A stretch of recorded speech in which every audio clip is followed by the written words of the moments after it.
Hello students, welcome to Instop Indian softwares. मैं हूं Vipin. C language के वीडियो सीरीज में आज हम पढ़ेंगे part 38 static storage class in सी।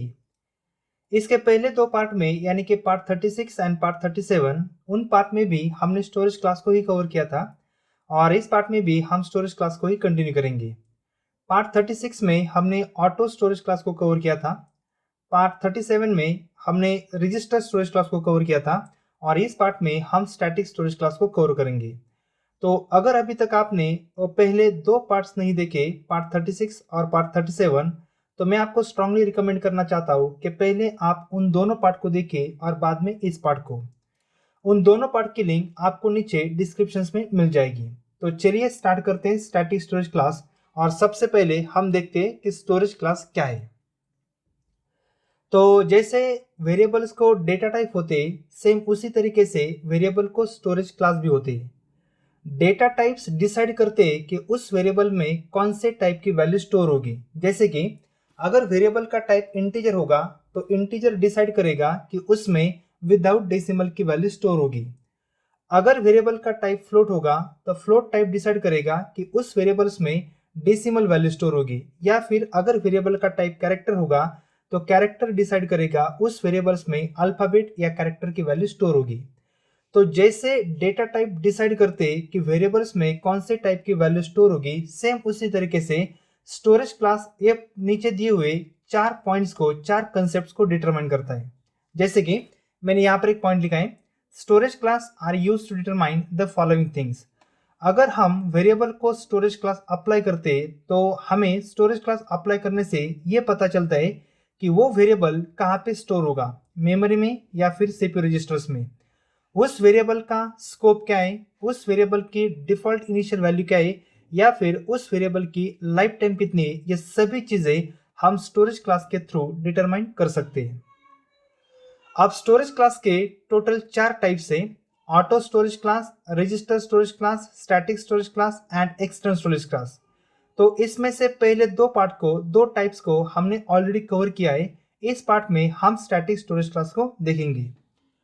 तो मैं अब आपको एक टेबल दिखाता हूँ जिसके थ्रू हमें पता चलेगा कि स्टैटिक की डिफॉल्ट वैल्यू क्या है, मेमोरी लोकेशंस क्या है, उसकी लाइफ टाइम कितनी है और उसका स्कोप क्या है।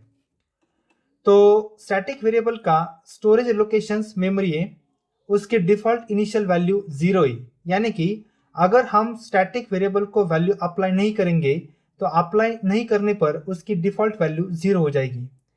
स्टैटिक वेरिएबल का स्कोप लोकल है, जिस फंक्शंस में आप वेरिएबल को डिक्लेयर करेंगे सिर्फ उसी फंक्शंस में आप उस वेरिएबल को यूज कर सकते हैं।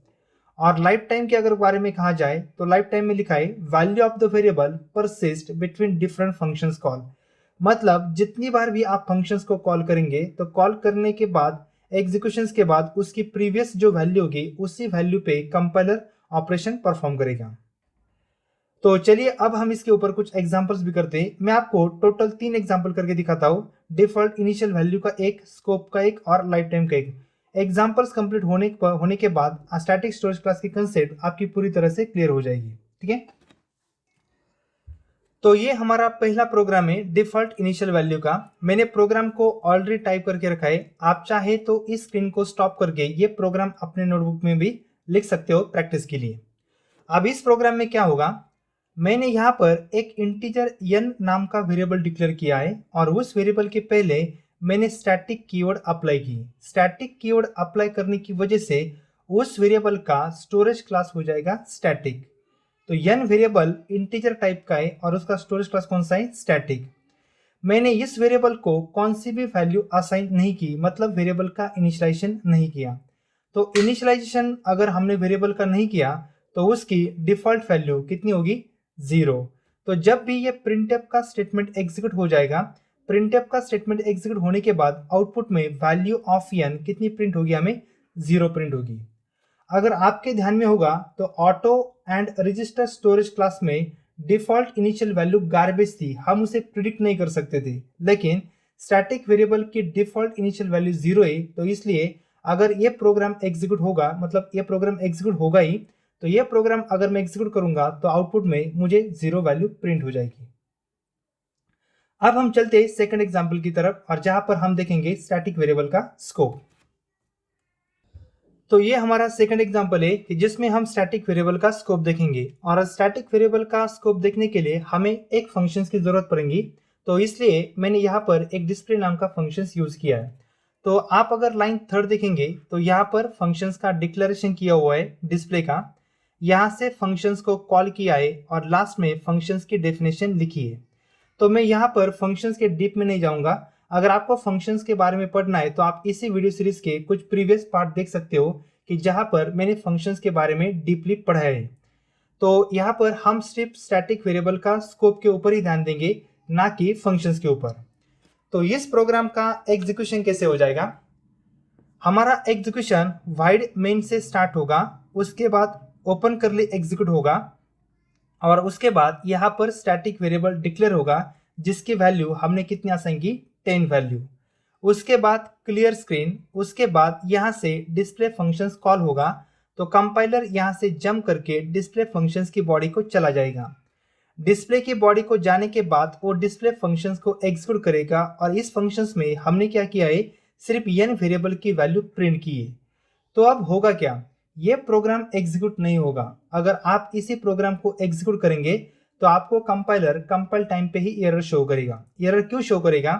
क्योंकि स्टैटिक वेरिएबल का स्कोप लोकल होता है। स्टैटिक वेरिएबल का स्कोप लोकल होता है। लोकल यानी कि आप उस वेरिएबल को जिस फंक्शंस में डिक्लेयर करेंगे उसी फंक्शंस में आप उस वेरिएबल को यूज कर सकते हैं। जैसे कि इंटीजर n वेरिएबल को मैंने वाइड मेन फंक्शंस में डिक्लेयर किया है, तो इसकी वजह से मैं उस वेरिएबल को सिर्फ इसी फंक्शंस में यूज कर सकता हूं।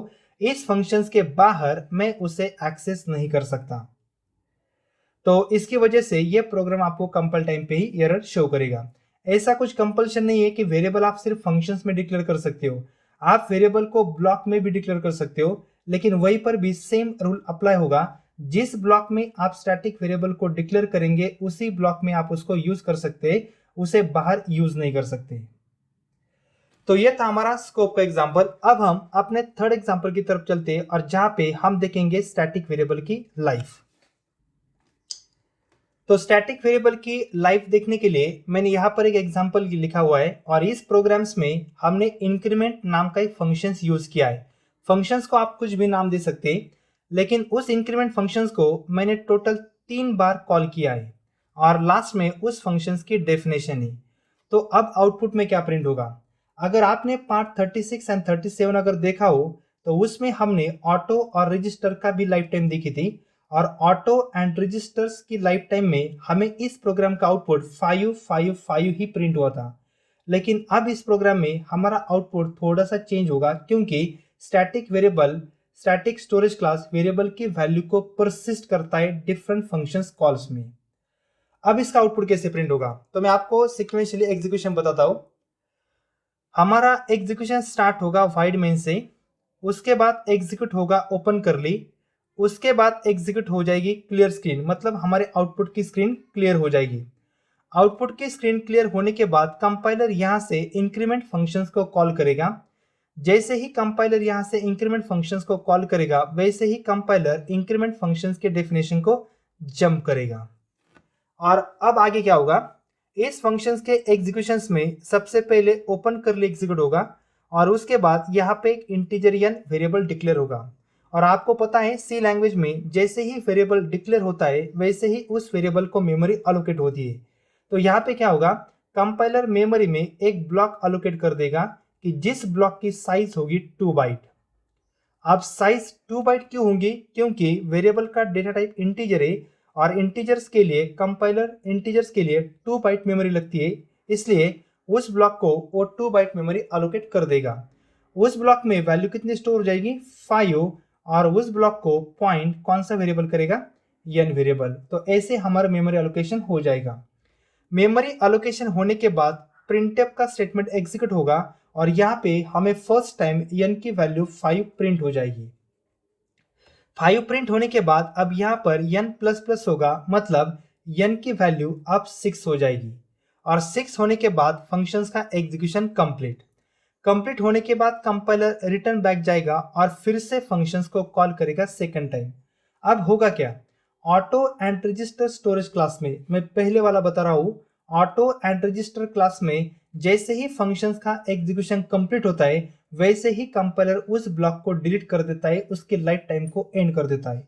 लेकिन स्टैटिक में वैसा नहीं होता, वो वेरिएबल वैसे की वैसे रहता है और अगर आप सिर्फ उस फंक्शंस को सेकंड बार कॉल करेंगे तो कंपाइलर प्रीवियस वैल्यू को ही एज्यूम करेगा, उसे डिलीट नहीं करेगा। तो अब इसमें क्या होगा, सेकंड टाइम फिर से इंक्रीमेंट फंक्शंस कॉल होगा और फिर से step by step execution start होगा। तो फिर से ओपन कर ली और उसके बाद यहाँ पर स्टैटिक वेरिएबल इनिशियलाइज होगा। लेकिन स्टैटिक वेरिएबल एक बार इनिशियलाइज हुआ तो वो सेकंड बार इनिशियलाइज नहीं होता, मतलब ये लाइन फिर से एग्जीक्यूट नहीं होगी सेकंड टाइम, वो 6 वैल्यू ही स्टोर करेगा। फिर से प्रिंटफ का स्टेटमेंट एग्जीक्यूट होगा और यहाँ पे हमें वैल्यू प्रिंट हो जाएगी 6, मतलब वैल्यू एक एक से इंक्रीमेंट हो रही है। उसके बाद n प्लस प्लस होगा और 6 वैल्यू इंक्रीमेंट होकर अब वो कितनी हो जाएगी 7। तो आप देखिए वैल्यू कंटिन्यूसली इंक्रीमेंट हो रही है क्योंकि कंपाइलर उस वेरिएबल को डिलीट नहीं कर रहा। इस फंक्शन का अब एग्जीक्यूशन कंप्लीट होने के बाद कंपाइलर फिर से रिटर्न वापस जाएगा और वापस जाने के बाद इंक्रीमेंट फंक्शन को फिर से कॉल करेगा थर्ड टाइम। जैसे ही कंपाइलर फंक्शन को थर्ड टाइम कॉल करेगा तो फिर से वो बॉडी को आएगा। बॉडी को आने के बाद ओपन कर ली। अब यहाँ पर वेरिएबल डिक्लेयर नहीं होगा क्योंकि वेरिएबल पहले ही डिक्लेयर हो चुका है। तो यहाँ पर डायरेक्टली प्रिंटफ का स्टेटमेंट एग्जीक्यूट होगा और अब हमें n की वैल्यू प्रिंट हो जाएगी 7, जो कि लेटेस्ट वैल्यू है। 7 होने के बाद फिर से कंपाइलर उसको प्लस प्लस करेगा और अब 7 की इंक्रीमेंट होगी, कितनी हो जाएगी, वो वैल्यू 8 हो जाएगी। 8 होने के बाद हमारे फंक्शन का एग्जीक्यूशन कंप्लीट, कंपाइलर फिर से बैक चला जाएगा और बैक जाने के बाद गेट ch और हमारे मेन का एग्जीक्यूशन कंप्लीट। जैसे ही मेन का एग्जीक्यूशन कंप्लीट होगा हमारा प्रोग्राम का एग्जीक्यूशन भी स्टॉप हो जाएगा। तो आप देखिए यहाँ पर आउटपुट कैसे प्रिंट हो रहा है। पहले 5 वैल्यू प्रिंट हुई, उसके बाद 6 वैल्यू, उसके बाद 7 वैल्यू, मतलब वो प्रीवियस वैल्यू को ही कंसिडर कर रहा है। जैसे पहले 5 थी, उसमें इंक्रीमेंट किया 6 हो गई, उसको इंक्रीमेंट किया 7 हो गए। अगर आप उसको भी इंक्रीमेंट करेंगे तो 8, 9, 10 ऐसे वैल्यू आपकी इंक्रीमेंट होती जाएगी। लेकिन auto and register storage class में ऐसा नहीं था। तो स्टैटिक स्टोरेज क्लास में इतना ही था।